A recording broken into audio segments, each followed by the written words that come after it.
Samajwadi party भगवान परशुराम की मूर्ति लगाने की बात कर रही है। मैं उनके इस कदम का स्वागत करता हूं, लेकिन साथ ही अखिलेश जी से पूछना भी चाहता हूं कि यह उनका ब्राह्मण वोट लेने का हथकंडा मात्र है अथवा पिता पुत्र दोनों की सरकारों में ब्राह्मणों के ऊपर हुए अत्याचारों का प्रायश्चित है। जिस समाजवादी विचारधारा का जन्म ही ब्राह्मणों के विरोध में हुआ हो, वह आज ब्राह्मण वोट के लिए प्रपंच रच रहे हैं। मुलायम सिंह जी के द्वारा अर्जक संघ चलाया जाता था, जिसके प्रचार हेतु जाने वाले लोग यह कहकर लोगों को ब्राह्मणों के प्रति द्वेष उत्पन्न करवाते थे कि ब्राह्मण और काला नाग एक साथ दिखे तो पहले ब्राह्मण को मार देना वह अधिक खतरनाक है। और पिता श्री मुलायम सिंह यादव जी के इस कथन को मानते हुए अखिलेश जी ने सन 2004 के कन्नौज लोकसभा के चुनाव में ब्राह्मण नीरज मिश्रा की हत्या करवाई थी। उसका दोष सिर्फ इतना था कि अपने काफिले के साथ जब अखिलेश यादव जी छिबरामऊ के निकट कसावा बूथ पर बूथ कैप्चरिंग करना चाहते थे तो नीरज मिश्रा के मना करने पर उसको धमकी दी, और वह जब फिर भी नहीं माना तो वहां खड़े अपने लोगों से यह कहते हुए कि 24 घंटे के भीतर उसका सर चाहिए। फिर नीरज मिश्रा की सर कटी लाश कसावा के पास के जंगलों में मिली थी और उसका सर बक्से में रखकर अखिलेश जी को दिखाने के लिए लखनऊ भी भेजा गया था। पिता के मुख्यमंत्री होने के कारण सत्ता का दुरुपयोग कर अखिलेश जी तो बच गए, लेकिन कन्नौज का बच्चा बच्चा जानता है कि उक्त हत्या अखिलेश जी के इशारे पर हुई थी। इसी प्रकार पिछले दिनों छिबरामऊ के 100 शैय्या अस्पताल में जब बस हादसे में घायलों को देखने अखिलेश जी पहुंचे तो सब कुछ सामान्य था, किंतु ड्यूटी पर तैनात डॉक्टर का नाम पूछते ही अखिलेश जी भड़क गए थे। कारण सिर्फ इतना था कि डॉक्टर की जाति मिश्रा ब्राह्मण थी और इस कारण से डॉक्टर को काफ़ी अपशब्द भी अखिलेश जी ने कहे थे।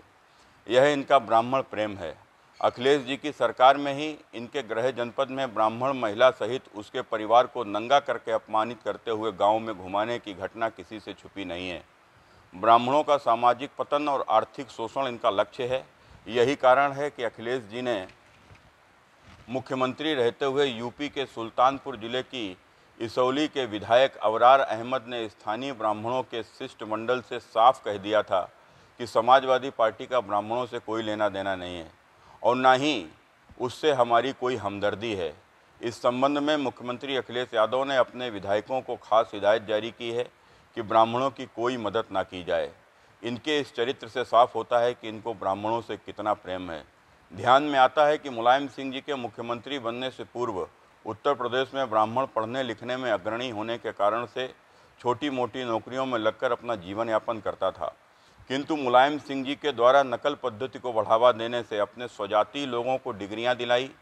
और सरकार का दुरुपयोग करते हुए नकल से पास अपने स्वजातीय अयोग्य लोगों को नौकरियों में भर्ती दिलाई, जिस कारण से योग्य ब्राह्मण नौकरी से वंचित हो गए। बाद में इसी क्रम में अखिलेश की सरकार आने पर गांव-गांव नकल सेंटर और अपने लोगों के विद्यालय के नाम पर डिग्री दिलाने का कारखाना खोला गया। यही नहीं, अपने पिता से आगे बढ़कर यदि किसी नौकरी में कोई ब्राह्मण अधिक नंबर लेकर मेरिट में स्थान बनाता था तो सफ़ेदा से उसके नंबर कम कर दिए जाते थे और मुख्यमंत्री के स्वजाति के गलत प्रश्न के उत्तर भी सही कर दिए जाते थे, जिसका खुलासा करते हुए ब्राह्मण दुबे परिवार की एक लड़की ने आत्महत्या भी कर ली थी। चाहे पुलिस की भर्ती हो या अन्य राजस्व विभाग की भर्तियां, सभी में अखिलेश जी के शासन में धांधली करते हुए अपने स्वजातीय लोगों को नौकरियां दिलाने का, जिस कारण से उत्तर प्रदेश में बहुत से योग्य ब्राह्मण नौकरी से वंचित हो गए। इस प्रकार से जिन्होंने षड्यंत्र रचकर ब्राह्मणों के अस्तित्व को ही चुनौती दी और सर्वाधिक अत्याचार भी ब्राह्मणों पर इनकी सरकारों में हुए। यही कारण था कि इनके अत्याचारों से आजिज ब्राह्मणों ने तिलक तराजू और तलवार का भी नारा देने वाली बहुजन समाजवादी पार्टी की सरकार बना दी, क्योंकि उस समय बीजेपी सरकार बनाने की स्थिति में नहीं थी। और आज जय श्री राम का विरोध करने वाले अखिलेश यादव जय परशुराम कर ब्राह्मण वोट पाकर सत्ता हासिल कर फिर से उत्तर प्रदेश को लूटने का स्वप्न देख रहे हैं। अच्छा हो कि अखिलेश जी हमारे भगवानों को, हमारे महापुरुषों को जातियों में ना बांटें। राम क्षत्रिय,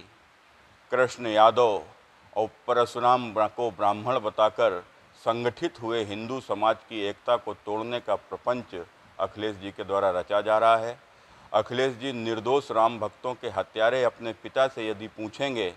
तो उनके पिता उन्हें बता देंगे कि इस देश का ब्राह्मण जातिवादी नहीं बल्कि राष्ट्रवादी है और भारत माता की पूजा करता है, अखंड भारत के स्वप्न देखता है, दुनिया में भारत माता को शीर्ष स्थान पर ले जाने हेतु लगातार प्रयत्नशील रहता है।